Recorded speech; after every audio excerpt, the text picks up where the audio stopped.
First, let's create a simple model object, and change to the render view.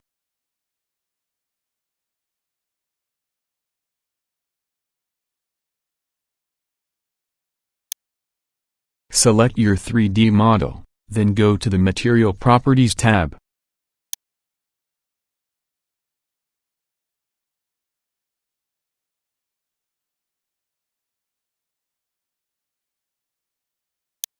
Change the surface type to emission, then change its strength value to 2.5.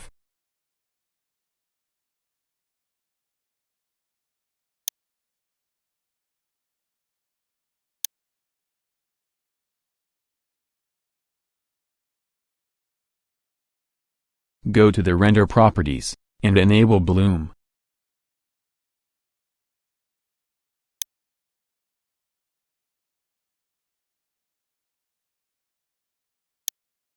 Increase its intensity value, and select a color for the glow effect.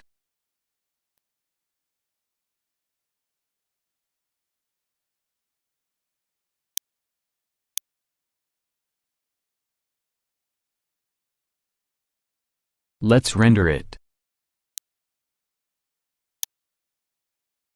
All done. Please subscribe.